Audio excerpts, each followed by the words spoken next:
Hi guys, welcome back to Class of Planning. You're with Rahul Sharma, your friend and guide in this class all about the most awaited video. Sir, MBT 10 की बात कर रहे हैं. We are waiting for this video particularly. बहुत time हो गया, आपको लगातार मैसेज कर रहे थे और कई सुन तो लगातार करते होंगे. सॉरी यार गाइस, वीडियो लेट हो गई, लेकिन यहाँ पे हम सारे के सारे पॉइंट क्लियर करेंगे कि इस पेपर को कैसे क्रैक करना है. How you guys are going to crack this paper? As we know that we don't have much of the storylines in this particular paper. Sir stories नहीं है, कोई प्रॉब्लम नहीं, लेकिन पेपर बहुत ही इजी है एज कंपेयर टू अदर्स. अब मैंने कहा इसमें नंबर लेके आना है वो भी 60 to 70 से ऊपर, तो क्या स्ट्रेटजी लेके आएंगे. तो यहाँ पे हम बात करते हैं पूरे कोर्स कंटेंट की, उसको पूरा क्लियर करेंगे and then we will going to discuss the basic norms, जो बताएंगे कि क्या है इस पेपर को करने के वो सॉलिड फंड है जिनसे नंबर आएंगे. Second thing, sir expected questions, we are waiting for the expected questions. यहाँ पे मैंने वो भी लिख दी, इनको एक्सप्लेन करूंगा, हर क्वेश्चन के 2 से 3 फॉर्म बता दूंगा आपको ताकि आप आराम से कर पाएंगे. ये सारे के सारे कॉन्सेप्ट आपको इस वीडियो के थ्रू क्लियर हो जाएंगे. And those who are waiting eagerly for the upcoming papers, या कम होने वाला है, टेंटेटिव डेट शीट आ चुकी है, कंफर्म है डेट शीट होगी क्या, थोड़ा आगे करेंगे, ये सब यूनिवर्सिटी भी छोड़ते हैं, फिलहाल हम अपनी तैयारी भी था. Let's start the class. कुछ चीजें क्लियर कर लेते हैं. First function, same block wise question बताऊंगा, सो प्लीज पेन और नोटबुक ले लेना. यहाँ पीछे लिखे हो, आप चाहे तो स्क्रीनशॉट ले सकते हैं, कोई प्रॉब्लम नहीं, जूम करके देखेंगे तो आराम से आपको सब क्लियर हो जाएगा. लेकिन मैं ब्लॉक वाइज क्वेश्चन बता रहा हूँ कि आपको किस ब्लॉक में कौन कौन से क्वेश्चन ऑन टिप कर लेने. तो यहां से शुरू करते हैं. Block 1, that is institutionalization of English studies in India. Sir institute नहीं सकते, को बोलना नहीं जा रहा, नॉर्मली बोलो सर इंस्टीट्यूट की बात है, institutionalisation of English study in India. तो मैंने कहा यार why I was not able to pronounce that particular word in the beginning, it's all क्योंकि हमारा वर्ड नहीं था. English was not our language, या it was not our language, लेकिन इसको लिया गया, फिर इसको क्या गया, रिफॉर्म किया गया, एजुकेशन रिफॉर्म की बात की, इंग्लिश को थोपा गया था इंडिया के ऊपर, और आज एक डोमिनेंट लैंग्वेज हो गई हमारी. लैंग्वेज जो है जिसको मदर टंग बोलते हैं, उससे पहले भी इंग्लिश आती है. सो कहते हैं इंग्लिश के लिए एक दबाव और हिंदी के लिए 2. तो ये है institutionalisation of English language in India. इसके कॉन्सेप्ट को क्लियर करना है. यहाँ एजुकेशन रिफॉर्म्स जो हुए, उनके चेंजेस क्या है, and then Macaulay minutes. Why the Macaulay minutes was really very very important.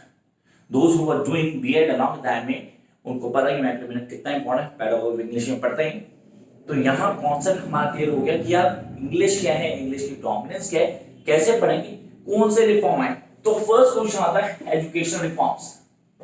I repeat, what are the education reforms that been taken place in India at the pre-independence era?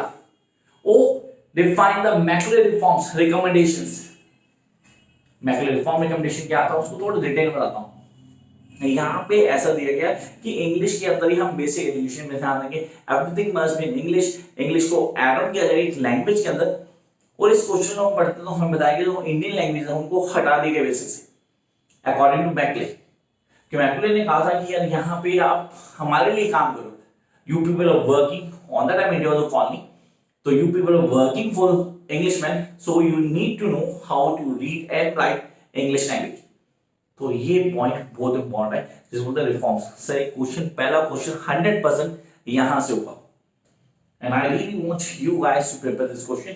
इसमें हम reforms of educational reforms regarding English language, the implementation of English, the spread of English in India in pre-independence era, or the Macaulay minutes, in topics को, इन questions को आपने on tip कर लेना है.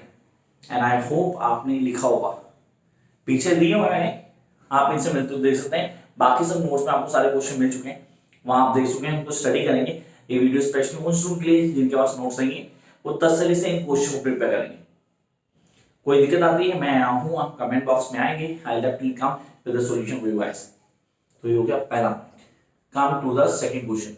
Second question जो most expected है हमारे पास, वो है इंग्लिश का स्प्रेड क्या होगा. नॉर्मल दिमाग में आता है यहाँ पे beginning of Indian English writing. Spread बोला था मैंने भी कहा, स्प्रेड कैसे हुआ, how the spread was being taking place, उसके कॉन्सेप्ट क्या थे. तो यहाँ पहला पॉइंट है the beginning of Indian English. ये इंडियन इंग्लिश अगर मैं बोलूं सर, द सर्टेन राइटर्स जिनकी बात की गई, जिनका डोमिनेंट रूल था, उनके बारे में बोला गया. And then the certain people जो हाईलाइट करते हैं बेसिक्स को, वो सारी चीजें यहाँ आ गई. तो यहाँ आ गया second block, that is the beginning of Indian English writing. तो यहां आ गया the change attitude of Indian middle class towards English, या बोलो social change in the 18 or 17 to 19th century regarding the adaptability of English language, regarding the adaptability of English language, वो social change क्या था, कैसे clear कर, and those were thinking कि यार ये पेपर बहुत ही रीच से हट के, क्योंकि स्टोरी लाइन नहीं है तो क्लियर कर दो पेपर बहुत जनरल पेपर है, मतलब कॉलोनिज्म इंपीरियलिज्म का impact on Indian people highlight किए गए, the way of thinking, how they right, उसके कॉन्सेप्ट क्या है, किन चीजों को लेके चलते हैं, वो सारी चीजें मेंशन की गई। And I really want you people to go through step by step, it's not tough to crack 80 marks in this particular paper. Yes, those who dream the most do the most, तो आपने जरूरत से ज्यादा नहीं, पर जितनी जरूरत है उतना जरूर काम करना है। Come to block number 3, beginning of Indian English novels. अब सर नॉवल राइटिंग आ गई, पहले इंडियन इंग्लिश आई, अब आ गया इंडियन इंग्लिश नॉवल। अब यहाँ पे डोमिनेंस से आती राजा राममोहन रॉय के बारे में, सर हेनरी डॉल्चो का बहुत, तोरू दत्ता की इन्वॉल्वमेंट बहुत ज्यादा इंपॉर्टेंट है। यहाँ प्रोमिनेंट राइटर्स को हाईलाइट किया गया जो मैटर करते हैं, किन कॉन्सेप्ट को लेके चलना है, दिमाग रखते हैं। यहाँ the position of English in context of translation of literary test, Premchand की बात करते हैं सर, उसके नॉवेल्स को चेंज किया गया, डेफिनेट किया गया। सर राजा राममोहन की बात करता हूँ, मूल राजा की बात करता हूँ, डोमिनेंट राइटर है। अब यहाँ पे टेस्ट क्या डोमिनेंट टेस्ट है, उन चीजों को लेकर हैं। सर मैं अनटचेबल की बात करूँ यहाँ पे, या जो पूरी तरह जोड़ता है क्या प्री इंडिपेंडेंस इरा से, वो सारी चीजें यहाँ हमारे पास इंपॉर्टेंट है। तो यहाँ क्वेश्चन आ गया, position of English in context to translation of literary text, तो डिस्कस और explain in detail the position of English in context of translation of literary text. Literary मतलब लैंग्वेज को कैसे फॉलो किया गया, उस टेस्ट को कैसे लिखा गया, ये हमारे इम्पोर्टेंट। तो आई होप जो पहली बार देख रहे हैं इस चैनल को, पहली बार हम देख रहे हैं चैनल है, तो guys please do subscribe the channel, ताकि मेरा एक सब्सक्राइबर बढ़े, मजाक कर रहा हूँ सीरियसली, वो बढ़ेगा डेफिनेटली, लेकिन आप लोग आप एक्सेस कर पाओगे वीडियोस को, ये सारी की सारी वीडियोस आपको इस चैनल पे मिल जाएंगी। तो आई होप आप इजीली ग्रैब कर लेंगे। तो उसके लिए चैनल को सब्सक्राइब करना है, वो घंटी दिख रही है, दैट्स बिग घंटा, उसको प्रेस करो ताकि आपको नोटिफिकेशन मिल जाए, और वीडियो को लाइक करके आगे शेयर कर देना। Come to fourth block, that is different English. यार इसी को ऑनलाइन किया मैंने, 100% क्वेश्चन होगा इसका, 100%, 101 कुछ नहीं होता, ओवरफ्लो तो दी जाएगा। मैं कहा 100% होगा क्वेश्चन। तो यहाँ पे हमें प्रिपेयर करना है, क्वेश्चन क्या है, उसके क्या बेसिस होंगे, किन चीजों को लेके चलने वाले, and how we guys are going to write the answers that I am going to give you ये वाले इन द नेक्स्ट क्लास। तो come to the question, write down the link between the imperialism and canon formation. What is imperialism and how do you canon formation? What is canon? ये canon है क्या यार? कई student question बोलते हैं sir what does mean the canon, sir इसको explain करो थोड़ा डिटेल में बताओ ताकि हम समझ पाए। तो मैं कैनन फॉर्मेशन का कांसेप्ट लेता हूं, it's all about literature.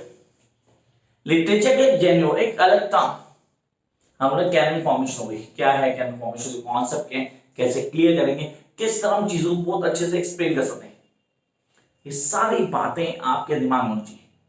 And how you guys are expecting, मतलब यहाँ पे आप कौन है, आप राइटर नहीं, आप रीडर में आंसर, आपने आंसर जब रीड करें तो आप देखेंगे ये सारी चीजें होनी चाहिए आंसर में, तो दैट्स ए कैनन फॉर्मेशन।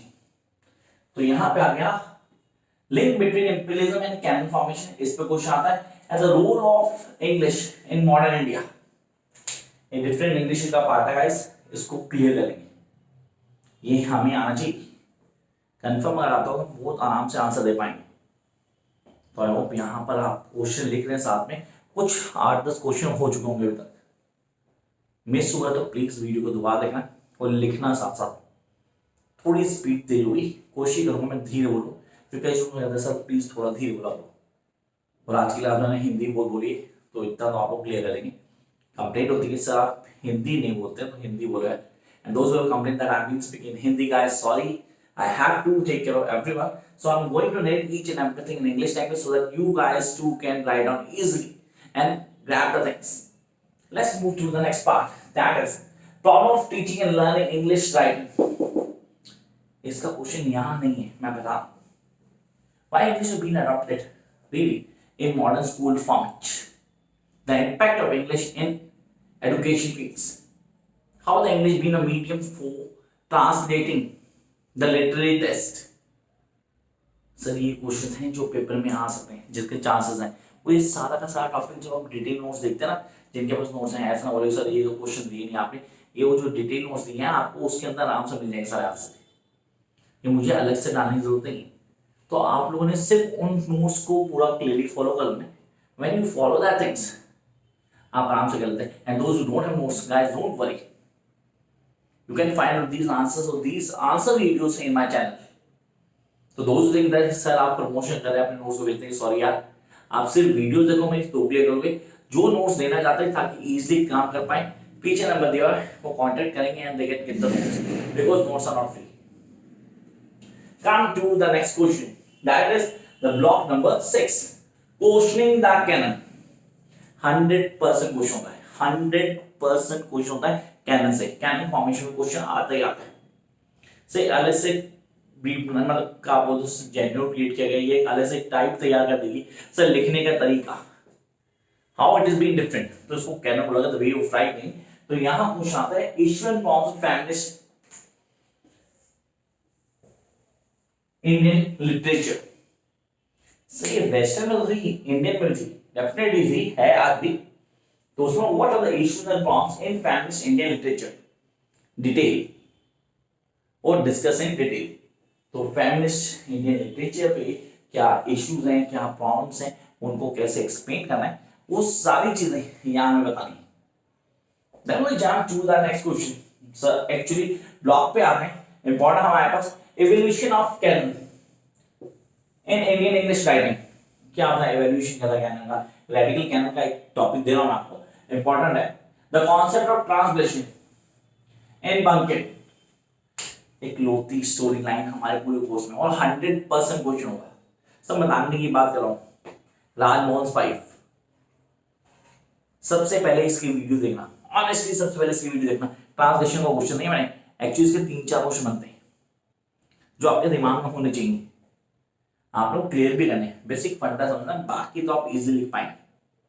वही मैं आपको हमेशा बोलता हूँ, राजमोहन भाई की वीडियो को देखना, दरअसल उसकी वाइफ के कैरेक्टर को अच्छे से करना, and the way Bankim right the story line and how he depicted the Indian society, वो सारी चीजें आप यहाँ से होनी चाहिए.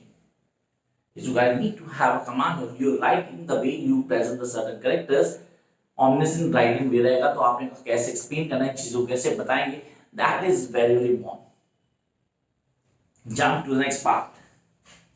डीकोलोनाइजिंग द माइंड. 100% पेपर क्वेश्चन होगा, 100%. What mean decolonising the mind? अब यहाँ पे कैरेबियन लिटरेचर है, इंडियन लिटरेचर है, इंडियन राइटिंग है, इंडियन इंग्लिश राइटिंग है. इस पे क्वेश्चन बनता है, हर हाल में पेपर में क्वेश्चन मिलने वाला है आपको. That is decolonising the mind. अब बात करते हैं कुछ अलग क्वेश्चंस की. जैसे ही हमारे पास है the impact of social change in English literature from 18th century to present, from 18th century to present. तो यार ये इंपॉर्टेंट है, पेपर इंपॉर्टेंट से क्वेश्चन मैं पहले बता चुका था आपको थोड़ी देर पहले. अगर आपने ध्यान सुना है तो यू गेट टू नो कि यार ये क्वेश्चन है पेपर में कन्फर्म आने वाला है. And we are having next question. कहता है contribution Tagore in new radical canon. Canon sir वही न्यू रेडिकल, जहां पे क्या होता है कुछ विचार मतभेद, पुरानी नीतियों को खत्म करना, मिस को हटाना, बुराई कुरीतियां जो जरूरत है, हिंदी ज्यादा छोड़ी, तो यहाँ उसने उसको हाईलाइट किया. And then we are having Raja Rammohan contribution in English literature, the contribution of Henry डॉल्ज एंड थोरुलत. पेपर में क्वेश्चन मिल सकता है, स्ट्रेट फॉरवर्ड यही. And then we are having Dalit literature. अरे यार ये तो सर हो गया, वो डिफरेंट इंग्लिश से था. दलित लिटरेचर में स्टेटमेंट थी, only Dalit can write Dalit literature. Comment क्या ठीक है गलत है? अब मैंने सर फूले को पढ़ा है, मैंने जो इंग्लिश ऑनर्स में कई सारे राइटर्स को पढ़ा है, उनके कॉन्सेप्ट देखे, and when they go through by the certain phases they can write down answer in a perfect manner. तो ये सोच ठीक लगती है, because we are not being Dalit, तो हम लोग उसको कैसे समझ पाते हैं, उसके क्या कॉन्सेप्ट है। इनको लिखने के लिए रखने का पेन ऑफ दलित की बात करते हो तो you need to be Dalit, वो सारे कॉन्सेप्ट बताए गए। I hope you guys are going to write on this answer. And then एक क्वेश्चन और, criticism and literature. I repeat, the relationship between criticism and literature. इस पॉइंट को जरूर करना है आपने। बाकी क्वेश्चन सब और भी तो क्वेश्चन होंगे, वो सब नोट्स में होंगे, कोई प्रॉब्लम नहीं। वो हम आंसर इसमें, हाँ सर हमें कैसे मिलेंगे sir, how are we going to get that notes, हमारे पास तो नहीं है। तो यार आप टेंशन मत लो, मैं आऊँ वीडियोस लेके आऊंगा, आप सारी चीज देख लेगा। कोशिश करूंगा कि आप डेली किसी न किसी की वीडियो आती रहे। Till then, like, share and subscribe. Catch you very soon.